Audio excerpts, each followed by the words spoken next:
मेरे साथ थोड़ा सा नहीं कर देंगे नहीं ना मेरे वाले नहीं ए वाले ऐसे ये इनको फेस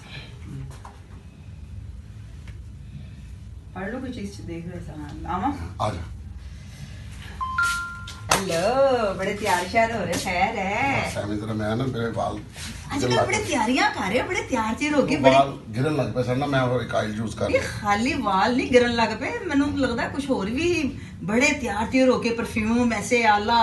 ऐसे हैं फिनिशिंग ऐसे की नहीं मतलब मैं परफ्यूम ना लावा मैं मतलब बंदा नहीं मैं ले लावा विकी आप 70 किस्म के परफ्यूम लाने सोच गया अच्छा मेरी गल सुन हाँ किन्ने से तो मैं काम करी तेरे नाल माशाल्लाह एडियां तैयारियां मैं तेरियां वेखियां नहीं कदी एक गल लगी ਜਦੋਂ ਬੰਦਾ ਥੋੜਾ ਜਿਹਾ ਬੁੱਢਾ ਹੋਣ ਲੱਗ ਪਏ एक गल पूछा हाँ सही दसेंगा हाँ, हाँ। मजाक नहीं करना यार काफी मजाक करना करना देख ले। पूछ ना सोगी ब्याह किता हाँ लव मैरिज हाँ। माशाल्लाह अल्हम्दुलिल्लाह काफी साल गुजर गए ने हाँ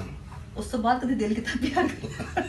तो करो क्षेत्र पवाने ने मैंने नहीं तेरे पता मैं दस सकनी मैं आप मार खड़ी है असि ते हिफाजत करने तेरी आप आज़ाद करने अरे वैसे आपस में गल करे तो नहीं आज तू ये तेन किस ख्याल आ गया पूछ मैं क्या पूछना चाहिए इंसान है ना टेस्ट चेंज करना पे टेस्ट चेंज करना मतलब कॉफी है या सूप चल है दसते से बंदे करते नहीं ने ये तो कैमरा लगा दे तो मिनी कैमरा लगा तो खवातीन हज़रात हम आपको बताना ये चाह रहे थे कि हमारा ड्रामा चल रहा है महफिल थिएटर में आज हमारा पीर का शो बहुत अच्छा शो था तो ड्रामे का नाम है कुर्ती तो थले भरपूर टीम और अच्छी टीम के साथ एक तफरी करने के लिए जरूर आइए ए ड्रामे सारे कह रहे गल उन्होंने कैसा बदलाया लोगों देखो आपको पता है कि हम रोजाना एक वीडियो बनाते हैं ये भी उसी की एक कड़ी है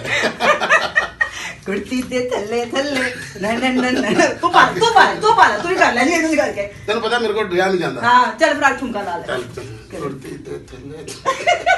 मैं बन थिएटर